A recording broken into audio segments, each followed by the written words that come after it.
नमस्कार, आप देख रहे हैं सिटी हलचल न्यूज़, आपकी आवाज़, और मैं हूं राजवीर सिंह। आज क्षत्रिय राजपूत सभा जिला बिजनौर की नई कार्यकारिणी के नवनिर्वाचित पदाधिकारियों का शपथ ग्रहण समारोह संगम बैंक्वेट हॉल नजीबाबाद में संपन्न हुआ, जिसमें सभी नवनिर्वाचित पदाधिकारियों ने अपने पद और गोपनीयता की शपथ ली। क्षत्रिय राजपूत सभा के पूर्व जिलाध्यक्ष डॉक्टर धर्मवीर सिंह की अध्यक्षता और क्षत्रिय राजपूत सभा नजीबाबाद के ब्लॉक अध्यक्ष ठाकुर पुखराज सिंह के कुशल संचालन में आयोजित कार्यक्रम का शुभारंभ मुख्य अतिथि हिंदू युवा वाहिनी के मंडल प्रभारी Shri NP Singh, engineer SK Singh, प्रदेश अध्यक्ष अखिल भारतीय क्षत्रिय महासभा उत्तराखंड से डॉक्टर हितेंद्र सिंह और नवनिर्वाचित जिलाध्यक्ष क्षत्रिय राजपूत सभा बिजनौर श्री लोकेंद्र चौहान ने संयुक्त रूप से महाराणा प्रताप के चित्र के सम्मुख दीप प्रज्वलित और पुष्प अर्पित कर किया। इसके बाद उपस्थित मुख्य अतिथियों और अन्य अतिथियों को पुष्पमालाओं से सम्मानित कर स्वागत किया गया।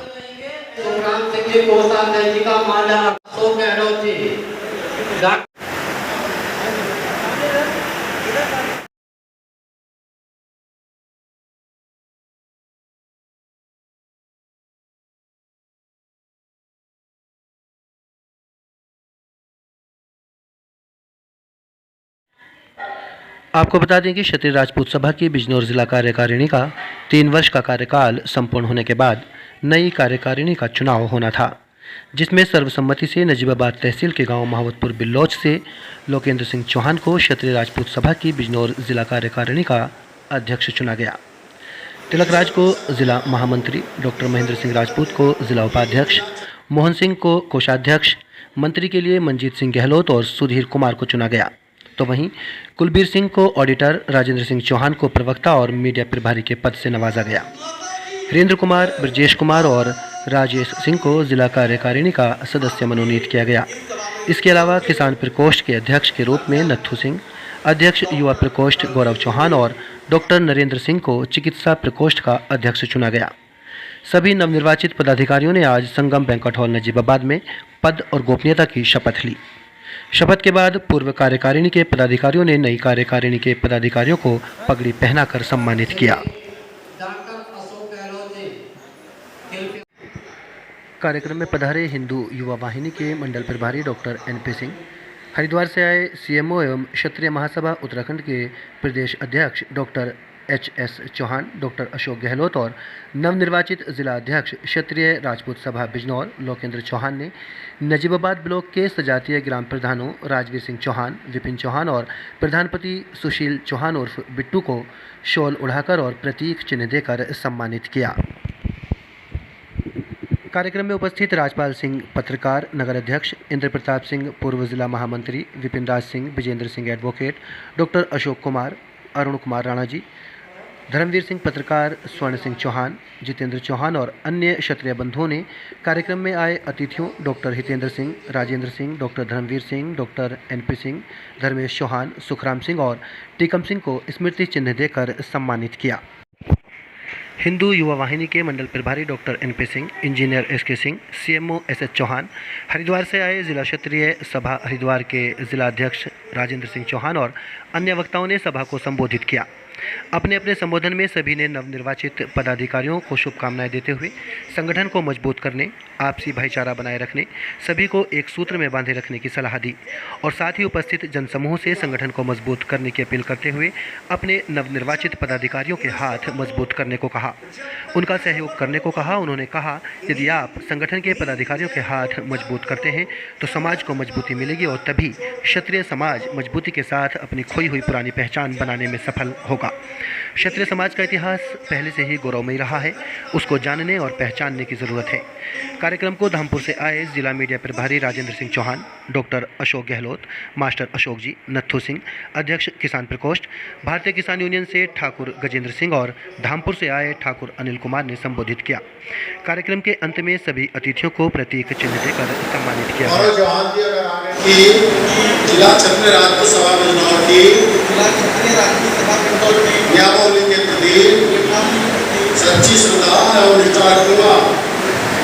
सच्ची श्रद्धा और निष्ठा रखूंगा।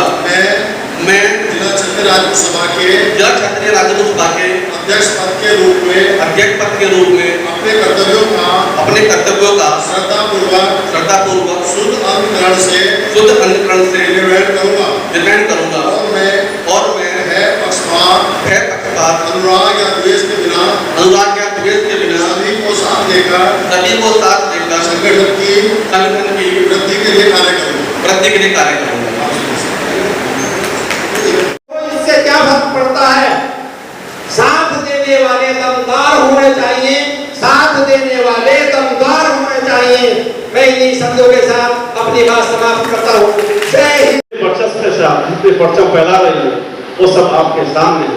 आपका मान ऊपर बढ़ा है और ऊपर बढ़ने के साथ साथ कहीं ना कहीं क्षत्रिय समाज को बहुत मान मिला और कहीं ना कहीं हम सोचते हैं कि आज उत्तर प्रदेश में चाहे उत्तराखंड में और दो अदर स्टेट में हमारे मुख्यमंत्री बैठे हैं, हम लोगों के लिए सौभाग्य की दुर्भाग्य की बहुत बड़ी बात है।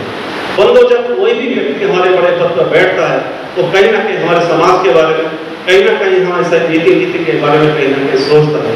बंदो मेरा ऐसा भी मानना है कि अगर विद्या मंदिर नहीं होते, अगर RSS नहीं होती तो शायद हम अपने धर्म से संबंधित जो भी तीज त्योहार थे उनको भूल गए होते और उनसे कहीं ना कहीं हम बढ़ गए होते।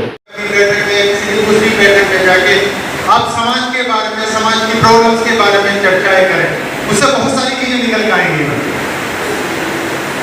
तो give time to the society. कम से कम सप्ताह में आधा दिन आप समाज को दीजिए, समाज को क्या अपने आप को दीजिए, क्योंकि समाज है तो आप हैं, हम हैं, नहीं तो कुछ नहीं है। तीसरी जो सबसे महत्वपूर्ण बात है, कोई भी कार्य जो है बिना अर्थ के नहीं चलता। अगर अर्थ है तभी, अगर आपने ये सारा सब किया है, सारी व्यवस्था की है, तो इसके पीछे फाइनेंस जुड़ा हुआ है। पता लगा 50,000, 10,000, 20,000 में पता लगा ये हुआ होगा, वो सारी व्यवस्था अर्थ के द्वारा होती है। और कोई भी प्रॉब्लम समाज में आ जाए तो उसके लिए भी आपको अर्थ की जरूरत होगी।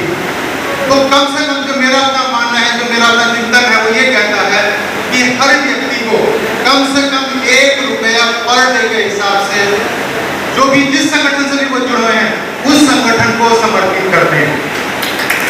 परिवर्तन करने की आवश्यकता।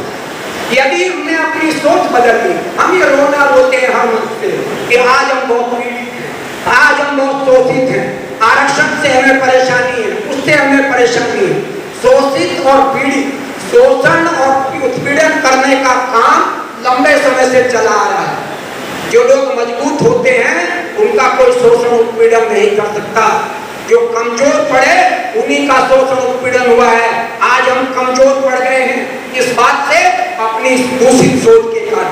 सभ्य से इंतजार है, कृपया आज के नवनिर्मित जिला अध्यक्ष श्री लोकेंद्र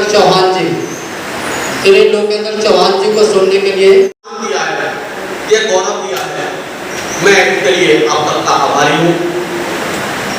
साथियों, आपने मुझे उस संगठन की बात तोड़ दी है जो कि अपने संघर्षों के लिए, अपने आंदोलन के लिए जाना जाता है, जमीनी लड़ाइयों के लिए जाना जाता है। कुछ आंदोलन में मैंने भी हिस्सा लिया। एक बार बिल्दौर में राजा भैया के जब वो जेल भेजा गया था तब एक आंदोलन हुआ था। नजीबाबाद में इसी शहर में अंकुश हत्याकांड बहुत हाईलाइटेड हुआ था सोशल मीडिया में, डॉक्टर MP सिंह ने नेतृत्व किया था। हमारा उत्पीड़न हुआ था, गंभीर धाराओं के मुकदमे लगे थे डॉक्टर साहब के ऊपर। वो इस संगठन का इतिहास है। इस संगठन की पृष्ठभूमि ही संघर्षों से भरी हुई है। मैं कोशिश करूंगा कि मैं संगठन की इस स्थिति को बरकरार रखूं, आपकी अपेक्षाओं को खरा करूं और दोबारा से संगठन को उस मुकाम पर ला सकूं कि जिसके लिए अपेक्षित है।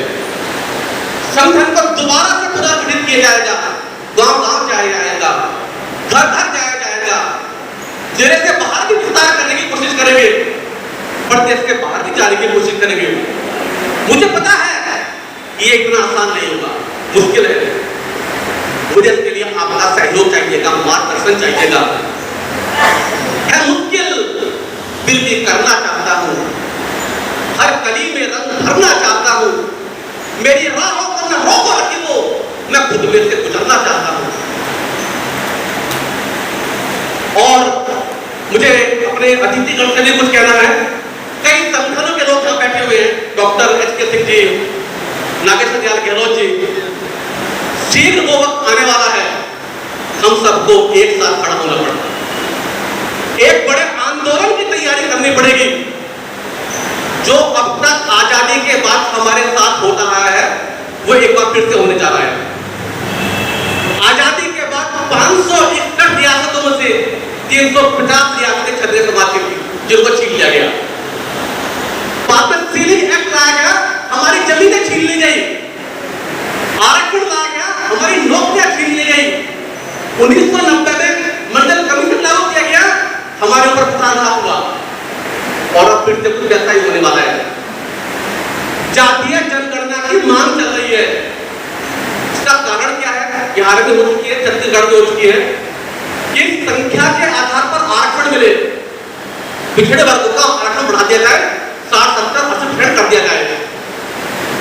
क्योंकि सुप्रीम कोर्ट के द्वारा 1992 का एक जजमेंट है, Indira Gandhi versus union of India, जिसमें कि 50% से अधिक आरक्षण नहीं हो सकता, मगर 4 राज्यों ने फिर भी कर दिया। तमिलनाडु ने कर दिया, तेलंगाना ने कर दिया, छत्तीसगढ़ ने कर दिया। कैसे कर दिया? संविधान की 9वीं अनुसूची के तहत जो विधेयक लाया जाता है, इसका जुडिशियल रिव्यू नहीं हो सकता, उस पर न्यायपालिका विचार नहीं कर सकती। और वही तरीका केंद्र में अपनाया जाएगा, इसका बढ़ा करके कितना भी किया जा सकता है। और बात सिर्फ हिंदी से नहीं है, बात इससे बहुत ज्यादा है। आज हमारे बच्चे क्यों सफल हैं? क्योंकि प्रोफेशनल कोर्स करके BTech, MCA, MBA private sector में नौकरियां कर रही है। और प्राइवेट सेक्टर में आरक्षण मांग बहुत जोर पकड़ रही है। वो दिन दूर नहीं है, अगर आप शांत बैठे तो प्राइवेट सेक्टर में आरक्षण हो जाएगा। और अभी आपने अगर मीडिया में एक न्यूज पढ़ी हो, 42 साल से महिला आरक्षण विधेयक को रोका गया था। क्यों पास नहीं हो रहा था? क्योंकि कुछ क्षेत्रीय दल, जातिवादी दल आरक्षण के अंदर आरक्षण मांग कर रहे थे। जो 33% दिया जा रहा था महिलाओं को, उसके अंदर OBC और SC महिलाओं के आरक्षण मांग हो रही थी। पारित तो नहीं हो पा रहा था, जो राष्ट्रीय दल है भाजपा और कांग्रेस का विरोध कर रहे थे। और अभी एक हफ्ते पहले कांग्रेस दल की कमेटी की मीटिंग हुई है, उन्होंने प्रस्ताव पारित किया है कि हम आरक्षण के अंदर पिछड़े वर्ग और SC को भी आरक्षण देने के लिए सहमत हैं।